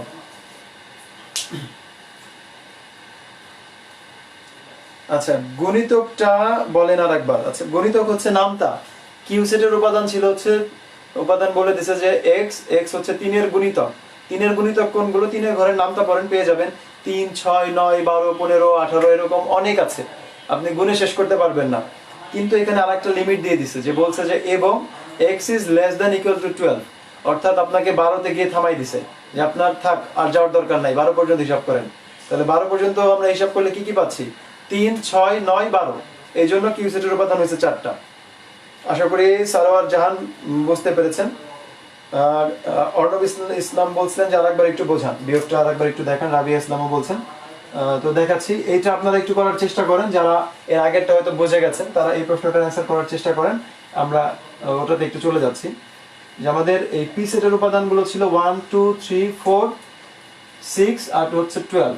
এটা থেকে মাইনাস করছি হচ্ছে কিউ সেটের উপাদানগুলো 3, 6, 9, 12। তো মাইনাস মানে মাইনাস একবারে বাদ, মাইনাস মানে এই পুরাটা বাদ, ঠিক আছে? এই পুরাটা বাদ দিয়ে দিবেন। তো এই পুরাটা যারা বাদ পড়ছে মানে রেড জোনে পড়ছে, এখন রেড জোনের মধ্যে কে কে গেছে? এই 3 গেছে, এই 3 কে আলাদা করে দেন, করোনা হয়েছে, আইসোলেশনে পাঠাই দেব। তাহলে এই 6 রেড জোনের মধ্যে পড়ে গেছে, মানে গেছিল এখানে ঘুরতে, 6ও বাদ হয়ে গেল। 12 ওইখানে চলে গেছিল, 12 কেও বাদ দিয়ে দিলাম। তাহলে থাকবে কে? কাটাকাটি করলেও সমস্যা নেই, যেহেতু আমরা জাস্ট এমসিকিউ এর অ্যান্সার করতেছি এই জন্য। তাহলে থাকবে হচ্ছে 1, 2, 4। তার মানে এই বিয়োগের এই পাশে যেটা থাকবে ওটার পুরাটাই বাদ। এখন দেখেন এর মধ্যে যারা আছে তারা কি এটার মধ্যেও আছে কিনা, যদি থাকে এদেরকেও এখান থেকে খুঁজে খুঁজে বাদ দিতেন, আর কিছু না। আচ্ছা, এক তো বাদ দেই নাই। শামিমা আক্তার সাথী জানতে যাচ্ছেন যে এক বাদ কেন? এক বাদ দেই নাই, আবার একটু লক্ষ্য করে দেখবেন, এক আছে, এই যে এখানে এক আছে। ওকে, তো আমরা এখানে সি সেটের উপাদানগুলো বের করতে বলছিলাম। তো এটার সাথে আগেরটার মিল কি? আগের সেটটাও আমাদের ছিল কি, প্রথমে গঠনমূলক পদ্ধতি দেওয়া ছিল প্রশ্নটা, আমরা সেখান থেকে কি করেছিলাম, এই গঠনমূলক পদ্ধতি থেকে তালিকা পদ্ধতিতে প্রকাশ করে নিয়ে এরপরে ক্যালকুলেশন করছি। এখানেও আর আমাকে ক্যালকুলেশনটা করতে হবে না, শুধুমাত্র কি করতে হবে, এই সেটটাকে তালিকা পদ্ধতিতে প্রকাশ করতে হবে। তো ধনাত্মক পূর্ণ সংখ্যা শুরু হয়েছে কত থেকে? 1 থেকে। 1 কে বর্গ করলে কত হয়? 1 স্কয়ারের মান কত? 1। তাহলে তার মানে আমরা এই পাশের সংখ্যাটা নিব, এই পাশের সংখ্যাটা নিব না কিন্তু। 1 18 থেকে ছোট, এই জন্য নিলাম। এরপরে আমরা 2 নিলাম, 2 কে বর্গ করলে কত হয়? 4। তাহলে বর্গের মানটা 18 থেকে ছোট, এটাকেও নিলাম।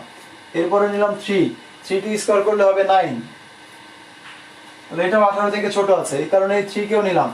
এরপরে নিলাম 4, এই 4 কে বর্গ করলে হয় 16, 16 18 থেকে ছোট, এই 4 কেও নিলাম। এরপরে আছে 5, 5 কে স্কয়ার করলাম, হয়ে গেল 25, তাহলে এটা তো 18 থেকে বড় হয়ে গেছে, দিলাম, এখানে থেমে গেলাম, আর সামনের দিকে যাব না, কারণ আর যতই নিব সবই বড় হবে। তাহলে সি সেটের উপাদান হবে কত? 1, 2, 3, 4। আশা করি বুঝতে পেরেছেন। যদি প্রবলেম থাকে সেক্ষেত্রে তো অবশ্যই আপনারা আবার জানাবেন। তো এই টাইপের বিভিন্ন কোশ্চেন থাকে। আচ্ছা, আমরা আরো একটা প্রশ্ন নিচ্ছি যে এ হচ্ছে x such that x হচ্ছে ফিবোনাক্কি সংখ্যা এবং x square is less than 64। তো এতক্ষণ আমাদের এখানে এই বলে দিয়েছে যে x ধনাত্মক পূর্ণ সংখ্যা বা x বিলংস টু n, সেটা দ্বারা আমরা বুঝতাম যে ধনাত্মক সংখ্যা। কিন্তু এখানে এবার একটা নতুন নাম বলছে ফিবোনাক্কি সংখ্যা। ফিবোনাক্কি সংখ্যা কোনগুলো? ফিবোনাক্কি সংখ্যাগুলো হচ্ছে, এটা একটা সিরিজের এই নাম্বারগুলো পাই আমরা সিরিজ থেকে 1 2, এরপরে 1 আর 2 যোগ করলে কত হয় 3, অর্থাৎ প্রথম দুইটা যোগ করে পরেরটা অ্যান্সার পাই। 2 আর 3 যোগ করলে কত পাবো 5। তার মানে যেমন আমরা জোড় সংখ্যা হিসাব করি কিভাবে, যে আমি যদি বলতাম যে x হচ্ছে জোড় সংখ্যা, তাহলে হিসাব করতাম 2 4 6 ইত্যাদি। আমরা যদি বলতাম 3 এর গুণিতক, তার মানে 3 3 করে যাইতাম, 3 6 9 এভাবে যেতাম। কিন্তু এখানে বলছে ফিবোনাক্কি সংখ্যা, অর্থাৎ যেতে হবে কি প্রথমটা 1, এরপরেরটা 2, এরপরেরটা 1 আর 2 যোগ করছি হয়েছে 3, এরপরেরটা 2 আর 3 যোগ করছি হয়েছে 5, এরপরেরটা 5 আর 3 যোগ করলাম হলো 8, এরপরেরটা 8 আর 5 যোগ করলাম হলো 13, 8 আর 13 যোগ করলে হবে 21। তার মানে এই ফিবোনাক্কি সংখ্যাগুলো হচ্ছে এইগুলা, এই x এর মান এর মধ্যে হবে, এর বাইরে কোনো সংখ্যা হতে পারবে না। এটা হচ্ছে আমরা এখান থেকে এতটুকু ক্লিয়ার হলাম। এরপরে বলছে যে ওই সকল মান, সব মান নিতে পারবেন না, ওই সকল মান যাকে বর্গ করলে 64 থেকে ছোট হয়। তাহলে 64 থেকে ছোট হয়, 8 কে যদি আমি বর্গ করি 8 8 64 হয়ে যায়, সমান হয়ে যায়। তার মানে এর উপরের গুলা যেতে পারবে না, এর নিচের গুলা যেগুলো আছে এই কয়টা উত্তর হবে 1 2 3 5। এটা হচ্ছে এ সেটের উপাদানগুলো হবে 1 2 3 5। তাহলে আপনি এখান থেকে লিখতে পারেন যে এ সেটের উপাদান 1 2 3 5। আমি এখনো সম্পূর্ণ প্রশ্নটা লিখি নাই, আমি জাস্ট এটা লিখছি যে এ সেটের উপাদানগুলো বের করে নিলাম। কারণ আমাকে গঠনমূলক পদ্ধতিতে দেওয়া থাকলে আমার ফার্স্ট যে কাজটা করতে হবে, প্রশ্ন বুঝি আর না বুঝি, প্রথমেই হচ্ছে আমাকে তালিকা পদ্ধতিতে বের করে নিতে হবে। তো তালিকা পদ্ধতিতে বের করে নিলাম। এরপরে আমাকে বলছে যে PA এর উপাদান কয়টি,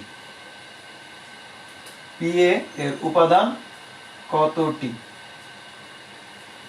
তো এখন আমরা কি জানি যে একটা সেটের উপাদান যদি 4টা হয়, ওই সেটের পাওয়ার সেটের উপাদান সংখ্যা কয়টা হয়? পাওয়ার সেট গঠিত হয় কিভাবে? PA তো পাওয়ার সেট মানে শক্তি সেট। উপাদানগুলো গঠিত হয় কিভাবে? এর সবগুলো উপসেট নিয়ে গঠিত হয় এই সেটটা। তাহলে আমরা জানি যে n সংখ্যক উপাদান হলে উপসেট হয় 2 টু দি পাওয়ার n। এখানে আছে 4টা, উপাদান হবে কয়টা? 2 to the power 4। 2 to the পাওয়ার 4 এর মান কত? 16। তার মানে উপাদান সংখ্যা হবে হচ্ছে 16টি। আশা করি বুঝতে পেরেছেন। আমাদের সেক্ষেত্রে বলতে পারি যে এই এ সেটের পি অফ এর উপাদান সংখ্যা হবে 16টি। যদি কোনো প্রবলেম থাকে সেক্ষেত্রে অবশ্যই জানাবেন।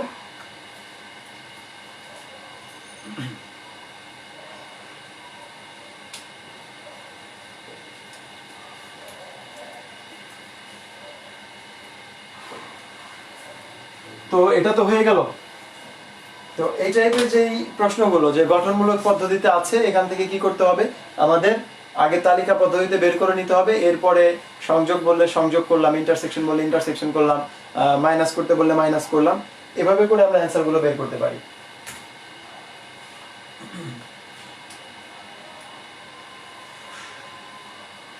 আমাদের আগের প্রশ্নটাও কিন্তু আমাদের বিগত বিসিএস এর প্রশ্ন, মেবি 38তম বিসিএস এ আসছে। দেখেন প্রশ্নগুলোর সাথে কত মিল। সবগুলো প্রশ্নই আমাদের এরকম বিভিন্ন তালিকা পদ্ধতি দিয়ে দিছে। এরপরে বলছে যে x such that x হচ্ছে মৌলিক সংখ্যা, x কি সংখ্যা? মৌলিক সংখ্যা, এবং x is less than equal to 5। তো এক্ষেত্রেও জানতে চাচ্ছে যে p এর সদস্য সংখ্যা কত, p এর সদস্য কত। তো আগের সেট আর এই সেটের মধ্যে পার্থক্য কি? এটা ছিল ফিবোনাক্কি আর এটা হচ্ছে মৌলিক। প্রশ্নটা তো একই। এটা আসছে 36তমতে আর আগেরটা আসছিল 38তমতে। আমরা তো বলি যে ম্যাথ কোশ্চেন রিপিট হয় না, এই যে একটা হইছে রিপিটের মতোই তো নাকি, জাস্ট এইখানে চেঞ্জ করে দিছে। এখন হুবহু তো আর দিবে না, ম্যাথ তো একটা অঙ্ককে কয়েক হাজার ভাবে সাজানো যায়, জাস্ট সংখ্যাগুলো চেঞ্জ করে দিলেই হয়ে যাচ্ছে, তাই না? এরকম তো একটু পার্থক্য থাকবেই। আচ্ছা, রিপন শেখ অ্যান্সার করেছেন 16টি। তো আমরা একটু দেখি যে আসলে এই সেটের উপাদান সংখ্যা কতটি হবে। মৌলিক সংখ্যা কোনগুলো? মৌলিক সংখ্যা শুরু হয়েছে হচ্ছে 2 থেকে। 2 3 4 হবে না, আর হচ্ছে 5 হবে। 2 3 5। তো আমরা মানে ইচ্ছা মতো নিব না, অনেকেই হয়তো 1 সহ মৌলিক সংখ্যা চিন্তা করি, কিন্তু 1 কিন্তু মৌলিক সংখ্যা নয়। মৌলিক সংখ্যা হচ্ছে 2 থেকে শুরু, 2 3 5। তো যেহেতু সংখ্যা হচ্ছে 3টা, তাহলে উপাদান হবে কয়টা? 2 কিউব, 2 কিউবের মান হচ্ছে 8, তার মানে উপাদান সংখ্যা হবে 8টি।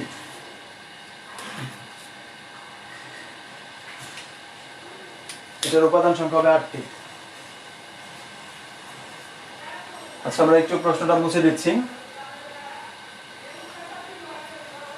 তো যাই হোক, আমরা এই টাইপের প্রশ্ন আসলে এখন থেকে কিন্তু সমাধান করতে পারবো, এবং প্রশ্নগুলো দেখেই বুঝতে পারতেছেন যে আমি 36, 38, 39, তারপর হচ্ছে 40, এই যে এই প্রশ্নগুলো সমাধান করলাম, প্রায় প্রতিটা প্রশ্নই কিন্তু সিমিলার, একই টাইপের প্রশ্ন আপনাকে গঠনমূলক পদ্ধতিতে দিয়ে দিছে। জাস্ট জানতে চাচ্ছে যে আপনি এটাকে তালিকা পদ্ধতিতে প্রকাশ করে দেন হচ্ছে ক্যালকুলেশন করেন বা বিভিন্ন কাজ করলেই হবে। তো 9টি হবে না, যারা 9টি অ্যান্সার দিচ্ছি, আবারও দেখেন আপনাদের ভুল হচ্ছে যে 2 to the power n, not 3 square, এরকম না কিন্তু 2 to the power n। 2 to the power n বলতে বুঝি হচ্ছে 2 আর n হচ্ছে উপরে। অনেকে আমরা n স্কয়ার চিন্তা করতেছি, n স্কয়ার না। যারা 9টি অ্যান্সার দিচ্ছি, রফিকুল ইসলাম রুবেল ভাই, একটু মাথা ঠান্ডা করে অঙ্কগুলো করতে হবে। যে 2 টু দি পাওয়ার n, আমার উপাদান যদি n হয়, উপাদান সংখ্যা হবে 2 টু দি পাওয়ার n পাওয়ার সেটের, তাহলে সেক্ষেত্রে 2 to the power 3, 2 to the পাওয়ার 3 মান হবে 8।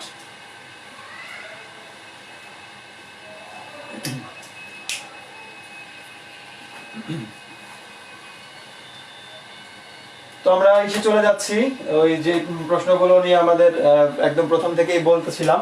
তো এই প্রশ্নগুলো নিয়ে কি প্রবলেম হয় একটু দেখি। যে 50 জন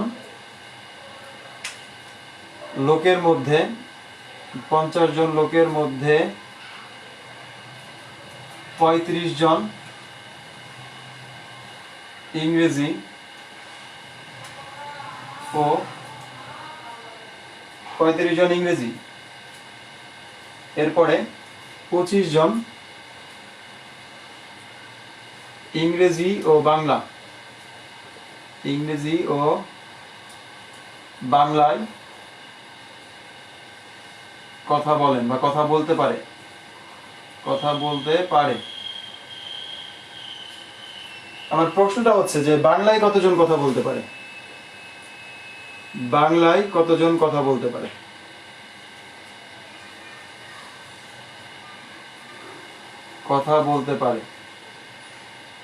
এটা আমাদের 35 BCS আসছে। আমি এই প্রশ্নটা থেকে আরো কিভাবে প্রশ্ন হতে পারে বা কত ধরনের প্রশ্ন হতে পারে সেগুলো ব্যাখ্যা করব। তো আপনারা একটু জাস্ট প্রশ্নটা একটু দেখবেন, যারা এখনো সিরিয়াস নাই বা মনোযোগী না, তারা একটু মনোযোগী হবেন। যে 50 জন লোকের মধ্যে 35 জন ইংরেজি, 25 জন হচ্ছে ইংরেজি ও বাংলায় কথা বলতে পারে, তাহলে বাংলায় কতজন কথা বলতে পারে? তো এই প্রশ্নগুলোর উত্তর খুব সহজে একদম কয়েক সেকেন্ডের মধ্যে এই ভেনচিত্র থেকে বের করতে পারি। ভেনচিত্র বিষয়টা কি একটু বলে যাই। ভেনচিত্রে হচ্ছে একটা আয়তক্ষেত্র থাকে, এই আয়তক্ষেত্রটা হচ্ছে সার্বিক সেট ইউ, আর এই যতগুলা বৃত্তক্ষেত্র মানে এতগুলা সেট। যেমন এটা একটা সেট, এই সেটটা কাদের সেট? যারা হচ্ছে ইংরেজিতে কথা বলতে পারে, ই দিলাম, আর এই সেটটা হচ্ছে বি দিলাম, যারা বাংলায় কথা বলতে পারে। তো এই যে একাধিকও থাকতে পারে, মানে 3টা পর্যন্ত থাকতে পারে, 3টা 4টা যাই আসুক না কেন। তো আমার সর্বপ্রথম দেখতে হবে যে বিষয়টা, যে বলা আছে কি ইংরেজি ও বাংলা, মানে কমন যে বিষয়টা ইংরেজি ও বাংলা, এখানে কি আমাদের একটা কমন অঞ্চল আছে না? এই অঞ্চলটুকু কি বাংলা এবং ইংরেজি দুইটারই অঞ্চল, তাই না? পাশাপাশি 2টা গ্রাম, এই 2টা গ্রামের মাঝে একটা ব্রিজ আছে। তো এই যখন আপনি আপনার গ্রামে যান, তখন আপনার গ্রামের লোকজন বলে যে এই ব্রিজটা হচ্ছে আমাদের, আবার ওই পাশের গ্রামে যখন যাই তখন বলে যে এই ব্রিজটা হচ্ছে আমাদের, কিন্তু ব্রিজ কিন্তু একটাই। তো বিষয়টা হচ্ছে এমন, এই অংশটুকু নিয়ে টানাটানি, এই অংশটুকু ইংরেজি আলাদা বলে যে এইটুকু আমাদের, বাংলা আলাদা বলে যে এটা আমাদের, তার মানে এটা হচ্ছে কমন অঞ্চল। এই কমন অঞ্চল কেন? এইখানে কতজন লোক আছে? 25 জন লোক আছে, যারা কি করে বাংলা এবং ইংরেজি 2টা ভাষায় কথা বলতে পারে। তো সেক্ষেত্রে আমাদের হচ্ছে মানে ঝামেলাটা হয়। কি ঝামেলা হয় আমি যদি আরো একটু ব্যাখ্যা করি। ধরেন যে আপনি একটা কমিউনিটি সেন্টারে একটা অ্যারেঞ্জ করেছেন, একটা অনুষ্ঠান অ্যারেঞ্জ করেছেন, সেখানে হয়তো 50 জন লোককে দাওয়াত করেছেন। এখন 50 জন লোকের মধ্যে আপনার বন্ধু বান্ধব যারা আছে তাদের মধ্যে আপনি জানেন যে হয়তো কেউ কেউ গরুর মাংস খায়, কেউ কেউ হয়তো গরুর মাংস খায় না, তাদের জন্য আপনি হয়তো খাসির মাংসের ব্যবস্থা করেছেন। তো এখন আপনি দাওয়াত দিয়েছেন 50 জনকে, দাওয়াত খেতেও আসছে 50 জনই আসছে, কেউ বাদ যায় নাই। যখন আপনি হিসাব নিতে গেছেন খাওয়া দাওয়ার পরে ওই কমিউনিটি সেন্টারে বাবুর্চিদের কাছ থেকে হিসাব নিতে গেলেন যে কত টাকা বিল হয়েছে এটা করার জন্য, তো তারা হিসাব দেখাইলো যে টোটাল আপনার এখানে 60 জন খেয়েছে। তো আপনি তো বুঝতে পারতেছেন না যে 60 জন হলো কিভাবে। তখন তারা দেখাচ্ছে যে গরু হচ্ছে 40 জন আর খাসি খাইছে হচ্ছে 20 জন। গরুর মাংস খেয়েছে 40 জন, খাসির মাংস খেয়েছে 20 জন। তাহলে তারা তো হিসাব দিচ্ছে ঠিক যে 60 জন। ভেজাল হয়েছে কোথায়? আপনি তো দাওয়াত দিয়েছেন 50 জনকে, আসছেও 50 জন। ভেজাল হয়েছে যে 10 জন লোক আছে যারা কি করছে, এই গরুর মাংসও খেয়েছে, আবার খাসির মাংস দেখে লোভ সামলাতে না পেরে ওইটাও খেয়েছে, তাই তো? তো এই যে 10 জন লোক, এই 10 জনকে একবার এই গরুর মাংসের মধ্যে হিসাব করছে, একবার খাসির মাংসের মধ্যে হিসাব করছে। তো আমাদের কাজ করতে হবে কি, আমরা এই দুইবার হিসাব করবো এখানে, ঠিক আছে, করে একবার বিয়োগ করে দেব। একবার যদি এই 10 জনকে বাদ দিয়ে দিই তাহলে কিন্তু মূল সংখ্যাটা পেয়ে যায় 50। ঠিক আছে? তো এভাবে করে সহজে আমরা এই বিষয়টা চিন্তা করতে পারি। এখানে যেমন বলছে যে 25 জন হচ্ছে কমন, দুইটাই বলতে পারে, ইংরেজি এবং বাংলায়। আর ইংরেজি ভাষায় কথা বলতে পারে 35 জন। তাহলে 25 জনকে তো আমরা ইংরেজির মধ্যে লিখেই ফেলছি। এই 35 জনের 25 জনকে কি লিখছি না আগেই? বাকি আছে কয়জন? আর 10 জন। এই 10 আর 25 যোগ করলে তো 35ই হয়। আচ্ছা, এখন সর্বমোট লোক ছিল কতজন? সর্বমোট লোক ছিল হচ্ছে 50 জন। তো আপনার তো এই দুইটা সেট মিলিয়ে 50 জন হওয়ার কথা, কিন্তু হয়েছে কয়জন? 10 যোগ হচ্ছে 25, পাইছেন কতজন? 35 জন। বাকি আছে কতজন? তার মানে বাকিটা পাবো হচ্ছে আমরা এইখান থেকে, বাকি আছে আরো, এই 50 থেকে যদি বিয়োগ করি 15 জন। তাহলে আপনি বাংলার মধ্যে টোটাল কত পাচ্ছেন? আমি এটা একদম মানে বাস্তবতা বোঝানোর জন্য এত কিছু সময় নিয়ে দেখাচ্ছি, অঙ্ক করতে এত সময় লাগবে না। 25 আর 15, তাহলে বাংলায় কথা বলতে হচ্ছে এই 15 যোগ 25 অর্থাৎ 40 জন। 15 যোগ 25 ইকুয়াল হচ্ছে 40 জন। এটাকে অন্যভাবেও করা যায়। কিভাবে করতে পারেন আমরা একটু দেখি। আমাদের এটার জন্য একটা সূত্র আছে, যে number of A union B equal to হচ্ছে number of A plus number of B minus হচ্ছে number of A intersection B. তো যারা সূত্র করতে করতে অভ্যস্ত তারা তো সূত্র থেকে করতে পারেন, আর যারা সূত্র করতে অভ্যস্ত না বা সূত্র কঠিন মনে হয় তারা খুব সহজে যে জাস্ট লিখবেন আর অ্যান্সার দেবেন। তো এখান থেকে এভাবে অ্যান্সার দিতে পারতেন। আচ্ছা, এই ভেনচিত্র করার সুবিধাটা কি? সুবিধা একটু বলি, যে এটার সাহায্যে অ্যান্সার দিচ্ছি, তার আগে একটু সুবিধাটা বলে নিই। হয়তো আমার এখানে জানতে চাচ্ছে যে শুধুমাত্র বাংলায় কতজন কথা বলতে পারে, মানে যারা ইংরেজিতে বলে তাদেরকে নেব না, শুধু বাংলায় কথা বলে, ইংরেজির গুলো বাদ, তারা কতজন? তো এই যে যে অঞ্চলটুকু পাচ্ছেন আপনি এই পাশে, যে এরকম দেখা যাচ্ছে, এরকম খাওয়া দেখা যাচ্ছে, মানে অর্ধেক নাই, এই বৃত্তের কিছু অংশ নাই। তো এই অঞ্চলটুকু হচ্ছে শুধু বাংলার অংশ, এই ইটা বাদ দিলে, আমি যদি ইংরেজির অংশটুকু বাদ দিই। আবার এই পাশেও কিন্তু আছে, এই অংশটুকু হচ্ছে শুধু ইংরেজির অংশ। তাহলে ভেনচিত্র করলে আপনি কতগুলো অ্যান্সার পারতেছেন? ভেনচিত্র করলে শুধু ইংরেজিতে কথা বলতে পারে কতজন? দেখে বলে দিলেন 10 জন। শুধু বাংলায় কথা বলতে পারে কতজন? 15 জন। বাংলায় কথা বলতে পারে কতজন? এই 15 আর 25, মানে এই সেটের মধ্যে যারা আছে তাদেরকে যোগ করে দিলাম 40। ইংরেজিতে কথা বলতে পারে কতজন? 10 আর 25 যোগ করে দিলাম 35। বাংলা ইংরেজিতে দুইটাতেই কথা বলতে পারে কতজন? 25 জন। আর যে কোনো ভাষায় কথা বলতে পারে কতজন? 10 যোগ 25 যোগ 15, 50 জন। ঠিক আছে? তো এই ভেনচিত্র আঁকার সুবিধা হচ্ছে এটাই, যে আপনি একসাথে অনেকগুলো প্রশ্নের অ্যান্সার পেয়ে যাবেন। আপনার যেটাই আসুক না কেন আপনি কিন্তু খুব সহজে অ্যান্সার করতে পারতেছেন। আর না হলে আপনাকে ওই ভিন্ন ভিন্ন অ্যান্সার বের করার জন্য ভিন্ন ভিন্ন ওয়েতে যেতে হবে, ভিন্ন ভিন্ন সূত্র ব্যবহার করতে হবে। এই যেমন যদি আমরা এটাকে করতাম, এটার জন্য number of A union B মানে হচ্ছে টোটাল হচ্ছে 50। নাম্বার অফ এ, এই প্রথমটাকে আমরা এ ধরলাম, যার মান ছিল হচ্ছে 35। নাম্বার অফ বি এর মান আমাদের জানা নাই, এটা বের করব। আর এ ইন্টারসেকশন বিটা বলে দিছে, এবং বলুক বা ও বলুক, এটার মান হচ্ছে 25। তো এখন আমরা কি কাজ করব? এই 35 থেকে 25 বিয়োগ করলে কত থাকে? 35 থেকে 25 বিয়োগ করলে থাকে হচ্ছে 10। একবারে বিয়োগ করে দিলাম 10। এই 10টাকে এই পাশে মাইনাস করে দেব, 50 বিয়োগ 10, তাহলে আমরা নাম্বার অফ বি এর মান পেয়ে যাব 40। তো এভাবে করেও আমরা মান বের করতে পারি। তো যদি কোনো প্রবলেম হয়, শুধু ইংলিশে কতজন কথা বলতে বলে, তাহলে এই যে এখান থেকে দেখেন শুধু ইংলিশে কতজন কথা বলে, এই টোটালটা হচ্ছে ইংরেজির সেট। ফরহাদ হোসেন বাবু ভাই প্রশ্ন করেছেন যে শুধু ইংলিশে কতজন কথা বলে, টোটালটা হচ্ছে ইংলিশের সেট। এর মধ্যে বাংলায় দখল করে নিছে এই 25 জন, তার মানে শুধু ইংরেজি আছে আর কতটুকু, এই অংশটুকু হচ্ছে শুধু ইংরেজির অংশ। এই অংশের মধ্যে আছে কতজন, 10 জন, তার মানে শুধু ইংরেজিতে কথা বলে 10 জন। তো এখন আপনিই বলতে পারবেন যে শুধু বাংলায় কথা বলতে পারে কতজন। তো এই পুরাটা হচ্ছে বাংলার সেট, কিন্তু এর মধ্যে ইংরেজি দখল করে নিছে এই পর্যন্ত, ইংরেজরা দখল করে নিছে, তাহলে এই পর্যন্ত বাদ দিলে বাকি আছে কি আমাদের আর 15। তার মানে আমরা বলতে পারি যে শুধুমাত্র এসে কথা বলতে পারে হচ্ছে 15 জন, বাংলায় কথা বলতে পারে 15 জন। আচ্ছা, তো আশা করি বুঝতে পেরে গেছেন।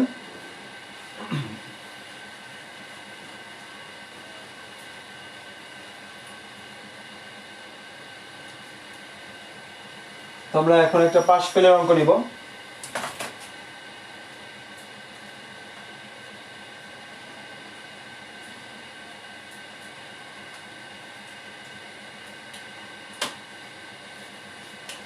একশো জন শিক্ষার্থীর মধ্যে 100 জন শিক্ষার্থীর মধ্যে 88 এতজন বাংলা ও 80 জন। তো লেখা ছোট হলে যদি বুঝতে প্রবলেম হয় আমি বলে দিচ্ছি, 100 জন শিক্ষার্থীর মধ্যে হচ্ছে এই 88 জন বাংলা আর 80 জন গণিতে পাশ করে আর 70 জন উভয় বিষয়ে পাশ করে, 70 জন উভয় বিষয়ে পাশ করে।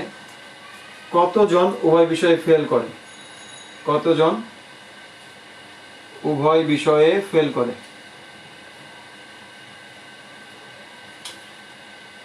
করে, তো এই জাতীয় অঙ্কগুলোর ক্ষেত্রে আমরা সর্বপ্রথম যেটা দেখব যে আমাদের এই উভয় বিষয়ে কোনটা দিছে, উভয় বিষয়ে কোনটা দিছে এটার দিকে হচ্ছে সর্বপ্রথম দেখব।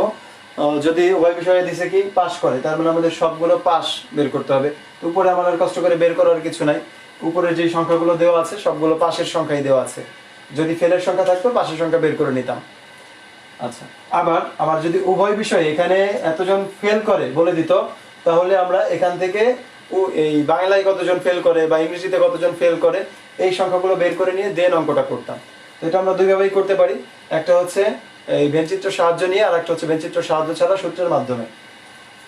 তো কিভাবে, আমরা যদি চাই যে না মোট মানে কতজন পাস করে গেছে, তাহলে কি পাচ্ছি। আচ্ছা, প্রথমে আমরা ভেনচিত্র থেকে আসি, যে আমাদের মধ্যে 88 জন ছিল হচ্ছে বাংলা আর 80 জন হচ্ছে গণিতে পাশ করছে, 70 জন উভয় বিষয়ে। এই 70 জনকে উভয় বিষয়ের মধ্যে লিখে দিলাম। 80 এটা হচ্ছে বাংলা আর এটা হচ্ছে ম্যাথ। 70 জন লিখছি, কার মধ্যে লিখছি, বাংলার মধ্যে, কিন্তু বাংলায় পাশ করছে কয়জন, 88 জন, অলরেডি 70 জন লিখে ফেলছি। আর বাকি আছে কয়জন, 18 জন। 70 জন লিখে ফেলছি, 80 জনের আর বাকি আছে কয়জন, 10 জন। তাহলে আমার ভেনচিত্রটা কমপ্লিট হলে এখান থেকে কিন্তু অনেকগুলো অ্যান্সার আপনি করতে পারেন, যে শুধু ম্যাথে পাশ করছে কতজন, 10 জন, শুধু বাংলায় কতজন, 18 জন, বাংলা এবং ম্যাথ দুইটাতে কতজন, 70 জন, পুরা বাংলায় কতজন, 88 জন, পুরা ম্যাথে কতজন, 80 জন। তাহলে এই চিত্রটা ড্র করলে আমরা প্রায় অনেকগুলো প্রশ্নের অ্যান্সার করতে পারি। আর সূত্রের সাহায্যে করলে তো একটা প্রশ্নের অ্যান্সার করতে পারবো, মানে প্রত্যেকটা সূত্রের জন্য আলাদা আলাদা। তো যাই হোক, এটা পেলাম। এটার পাওয়ার পরে এখন আমার জানতে চাচ্ছে যে কতজন ফেল করছে। এইখানে যেগুলো লিখছি সবগুলোই তো পাশের, যে বাংলায় পাস, ম্যাথে পাস, সবগুলোই পাশের মান। তাহলে মোট কতজন পাস করলো, তাহলে এই 70 আর 10 80, 80 আর 18 হচ্ছে 98 জন। এই 98 জন টোটাল পাস করছে, কিন্তু আমার টোটাল স্টুডেন্ট ছিল কতজন, টোটাল ছিল তো এই স্কুলে 100 জন বা এই ক্লাসে 100 জন, তার মধ্যে পাস করছে 98 জন, ফেল করছে কতজন, একদম ইজি ওয়েতে বলে দিতে পারতেছেন, 2 জন। এটাকে আমরা এই অঙ্কটার জন্য আমরা এইভাবেও করতে পারতাম, যে এই 88 প্লাস হচ্ছে 80 মাইনাস হচ্ছে 70, কত পাই আমরা এখানে, 88 প্লাস হচ্ছে 10 ইকুয়াল টু হচ্ছে 98। এই সংখ্যাটাকে 100 থেকে বিয়োগ করলেও আমরা মানটা পেয়ে যাই। তো এটা করলে জাস্ট আপনি একটা প্রশ্নের উত্তর পাচ্ছেন, আর এটা করলে আপনি একসাথে 3টা প্রশ্নের অ্যান্সার করতে পারতেছেন, 3-4টা প্রশ্নের, যে শুধু বাংলায় কতজন, শুধু ম্যাথে কতজন ইত্যাদি। ওকে, আপনারা অ্যান্সার করেছেন, রাবিয়া সুমি অ্যান্সার করেছিলেন 78 জন। ফার্স্ট অ্যান্সারটা 78 জন না, এটা 2 জন হবে। এরপরে হচ্ছে শামিমা আক্তার সাথী 2 জন ফেল, 2 বিকে মির হুসাইন 2 জন, সুমন সর্দার অ্যান্সার করেছেন 2 জন, রাজিয়া রিমা অ্যান্সার করেছেন যে 2 জন ফেল করবেন। ধন্যবাদ সকলকে সঠিক উত্তর দেওয়ার জন্য। ও আচ্ছা, আমি এটা দিয়ে একটু আরেকটা ম্যাথ করাই। 100 জন শিক্ষার্থীর মধ্যে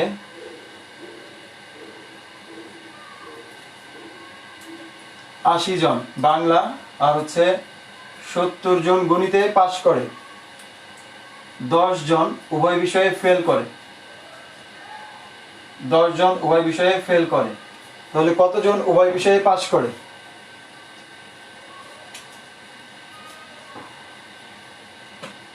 কতজন উভয় বিষয়ে পাশ করে, এই অ্যান্সারটা একটু দিবেন। আবারও বলে দিচ্ছি, প্রশ্নটা ছিল হচ্ছে 100 জন শিক্ষার্থীর মধ্যে 80 জন বাংলা আর 70 জন হচ্ছে গণিতে পাশ করে, 10 জন শিক্ষার্থী আছে যারা হচ্ছে উভয় বিষয়ে ফেল করে, কতজন উভয় বিষয়ে পাশ করে?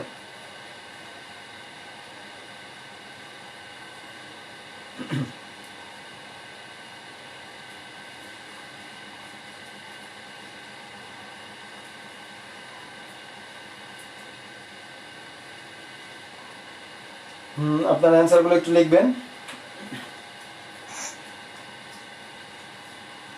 সুমন সর্দার অ্যান্সার করেছেন 40 জন, রাশিদুল ইসলাম বলতেছেন যে 60 জন।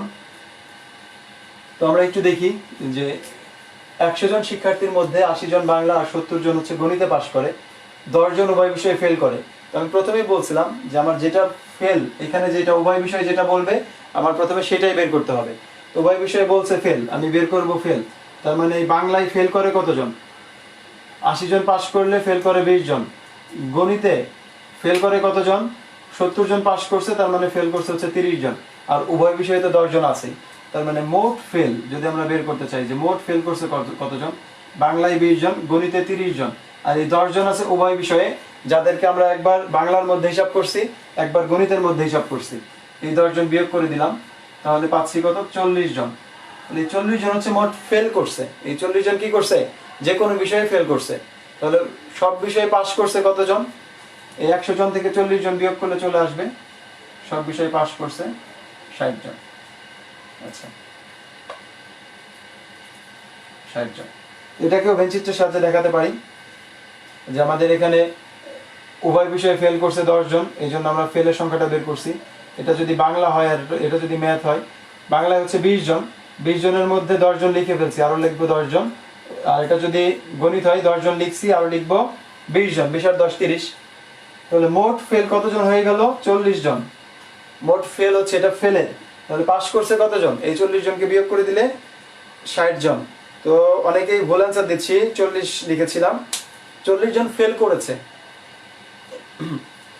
টোটাল ফেল করেছে হচ্ছে 40 জন, আর মোট দুই বিষয়ে অর্থাৎ উভয় বিষয়ে পাস করছে 60 জন। আশা করি বুঝতে পেরেছেন। যদি প্রবলেম থাকে সেক্ষেত্রে অবশ্যই বলতে পারবেন। তো আমি যদি প্রশ্নটা চাইতাম এমন যে শুধু গণিতে ফেল করছে কতজন? শুধু গণিতে ফেল করছে 20 জন। শুধু বাংলায় ফেল করছে কতজন? শুধু বাংলায় ফেল করছে হচ্ছে 10 জন।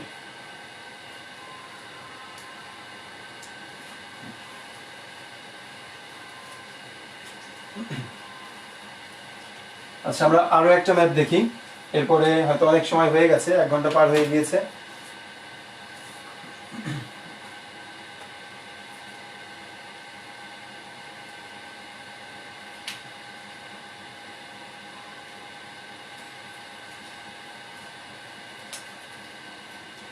আচ্ছা, 30 জনের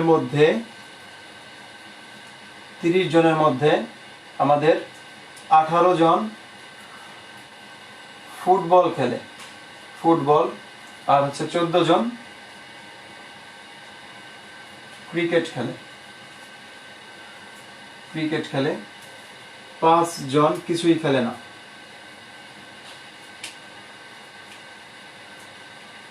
কিছুই খেলে না, কতজন উভয় খেলাটি খেলে? কতজন উভয়টি খেলে? এটার অ্যান্সারটা কত হতে পারে? যেহেতু এটাই আমাদের শেষ অঙ্ক, তো আপনাদের কাছ থেকে একটু অ্যান্সারটা আশা করছি। এরপরে তো অবশ্যই আমি করে দেব। তো আজকে যারা আপনারা আমার ভিডিওটি নতুন দেখছেন বা এত সময় ধরে অনেক সময় ধরে লাইভে আছেন আপনারা আমার সাথে, তো তারা যে কাজটি করবেন, যদি এখনো আমার ইউটিউব চ্যানেলটি সাবস্ক্রাইব না করে থাকেন তাহলে ইউটিউব চ্যানেলটি সাবস্ক্রাইব করে দিবেন। এবং ওই চ্যানেলটিতে দেখা যাচ্ছে যে লাইভে আমি সব বিষয়গুলো নিয়ে আলোচনা করতে পারি না, যে 1 ঘন্টা সময়ের মধ্যে কতটুকু বিষয় নিয়ে আর কথা বলা যায়।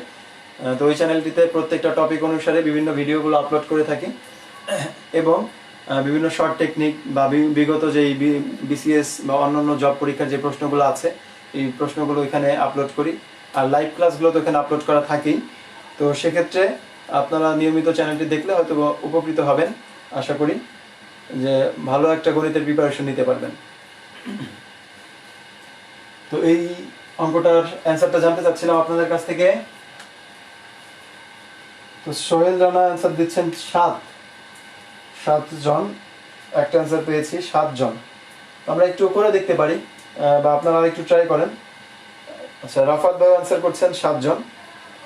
আমরা একটু দেখি যে 30 জনের মধ্যে 18 জন হচ্ছে ফুটবল খেলে আর 14 জন হচ্ছে ক্রিকেট খেলে। তার মানে এই টোটালটার মধ্যে আছে হচ্ছে 18, এই টোটালটার মধ্যে আছে হচ্ছে 14। মানে এটা যদি ফুটবল হয় আর এটা যদি আমাদের ক্রিকেট হয়, কিন্তু এই সম্পূর্ণটার মধ্যে থাকার কথা হচ্ছে 30। এখন বলছে যে এই দুইটা সেট বাদেও, যে যারা ক্রিকেট পছন্দ করে বা ফুটবল পছন্দ করে এদেরকে বাদ দিয়েও আমার আরো 5 জন আছে যারা কোনো কিছুই পছন্দ করে না, এদেরকেও আমরা অতিরিক্ত আর একটা সেটের মাধ্যমে দেখাইলাম। তাহলে আপনি কতজন লিখলেন? 18 আর 14 হচ্ছে 32 আর 5 37 জন লিখে ফেলছেন। 37 জন লিখে ফেলছি, কিন্তু আমার সদস্য ছিল 30 জন। তাহলে এই 7 জন আসছে কোথা থেকে? এই যে অতিরিক্ত 7 জন হয়েছে, ওই যে সে আপনার ইনভাইটেশনের মতো যে অতিরিক্ত 10 জন মেম্বার হয়ে গেছিল। কেন হয়েছিল? কারণ 10 জন দুইটাই খাইছিল। তো এইখানেও আছে যে 10 জন, 10 জনের জায়গায় এখানে 7 জন অতিরিক্ত হয়েছে। তার মানে এই 7 জন কি দুইটাই পছন্দ করে বা দুইটাই খেলে, ফুটবলও খেলে ক্রিকেটও খেলে। তাহলে এই 7 জনকে যদি আমরা এখানে দেই তাহলে ফুটবলের মধ্যে থাকবে কয়জন? 11 জন। আর ক্রিকেটের মধ্যে বাকি লিখতে হবে আর 7 জন। এখন দেখেন আপনার হিসাবটা কিন্তু ক্লিয়ার হয়ে যাবে যে 7 7 14 আর 11 হচ্ছে 25, আর এই 5 জন খেলে না, 25 আর 5 হচ্ছে 30, টোটাল হচ্ছে 30 জন। একদম হিসাব ক্লিয়ার। তো এই ক্ষেত্রে আপনার সুবিধা কি? আমার এখানে অ্যান্সার চাইছিল যে কতজন উভয়টিই খেলে, কিন্তু আপনার কাছে এখন অ্যান্সার জানতে চাচ্ছি যে কতজন শুধুমাত্র ক্রিকেট খেলে? 7 জন। কতজন শুধুমাত্র ফুটবল খেলে? 11 জন। কতজন দুইটি খেলাই খেলে? 7 জন। তো আশা করি বুঝতে পেরে গেছেন। তো এইভাবে করে খুব সহজে আমরা ভেনচিত্রের সাহায্যে এই বিভিন্ন সেটের অ্যান্সারগুলো করতে পারি।